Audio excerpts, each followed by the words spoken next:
A local congressman demands a meeting with the post office. This comes after they failed to explain why drivers were not getting bottled water during the hot summer months. KENS 5's Andrew Moore joins us now in the studio to tell us how that meeting went. Andrew.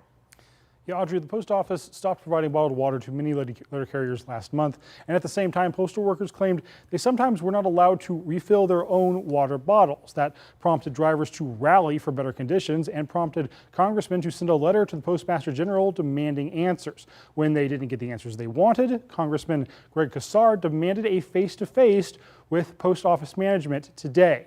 Casar met with a regional post manager, Tom Billington, who manages San Antonio and other parts of Texas. Casar says Billington will not commit to providing bottled water, but they did commit to providing a clear policy so that drivers could stop for additional water whenever they needed it and could do so without any penalty from management. Casar says it's frustrating. It took multiple congressmen to get involved to make this happen, but postal workers should now have a written guarantee that they can stop for water without being hassled.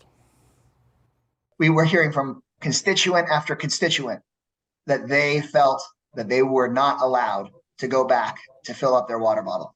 Today's commitment from the U.S. Postal Service is a strong step in that right direction to put it in writing and make it clear that postal workers, letter carriers will be able to, if they run out of water and it's real hot outside, be able to go off route, go to the store, buy some cold water without having to face negative repercussions on the job.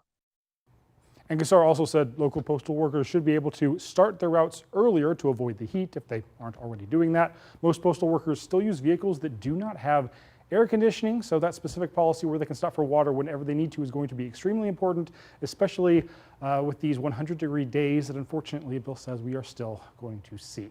Audrey? Some good news for our postal workers. Thanks so much, Andrew, for following that story.